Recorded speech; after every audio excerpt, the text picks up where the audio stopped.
Monsieur, chers Courdeviennes et chers Courdeviennes, on vient de sortir depuis maintenant une dizaine de jours du confinement.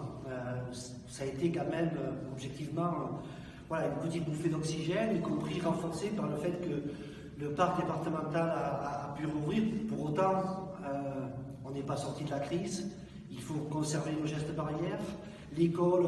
redémarre de façon tout doucement, mais de façon sécurisée. Il va falloir qu'on reste excessivement mobilisé, même si les chiffres qui nous reviennent du Centre municipal de santé sont plutôt positifs sur le fait que la pandémie semble vraiment en recul. Pour autant, il faut que nous restions, les élus, mais aussi le personnel municipal, complètement mobilisés pour être à côté de chacune et de chacun d'entre vous, parce que notre credo, c'est d'être à côté de toutes celles et ceux qui en ont besoin, bien sûr les plus nécessiteux, mais aussi tout simplement celles et ceux qui ont besoin de savoir qu'ils ne sont pas seuls, qu'il y a à côté d'eux une collectivité, des services publics qui sont prêts à jouer leur rôle, assumer leurs responsabilités. C'est ce que nous avons essayé de faire pendant ces 2 mois difficiles avec les distributions de denrées alimentaires, avec les secours d'urgence, avec aussi les masques qu'on a commencé à distribuer et qu'on va continuer à distribuer encore massivement. Parce que cette crise, en même temps, a souligné combien les inégalités étaient patentes sur des territoires comme le nôtre. La plainte que j'avais portée prend toute sa nature et sa vérité aujourd'hui. L'Atlas des inégalités que nous avons édité conforte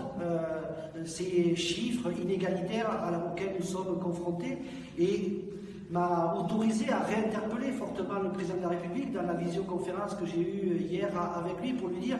il faut que vous distribuiez plus un peu à l'image du prix Nobel de l'économie, Esther Duflo, qui a dit il faut redistribuer dans ce pays davantage. Et une des premières actions qui pourrait être faite, c'est de décider une année blanche sur les loyers, pas sur les loyers, mais sur les expulsions, de façon à ce que personne ne se trouve jeté à la rue et que, parce que le Fonds de solidarité logement pourrait être abondé, ça permet de construire des solutions en direction de toutes les familles qui rencontrent des difficultés. Une dernière chose, mardi prochain, le 26, nous installerons le nouveau conseil municipal, un conseil municipal nouvelle formule, qui va prendre place grâce au soutien que vous avez manifesté, 64,5%, c'est une vraie dynamique et je suis convaincu que l'ensemble des élus de cette nouvelle majorité, avec moi, vont avoir à cœur de continuer à s'investir résolument avec vous, au service de cette ville, au service d'un avenir plus juste et cette question de la justice sociale restera notre credo.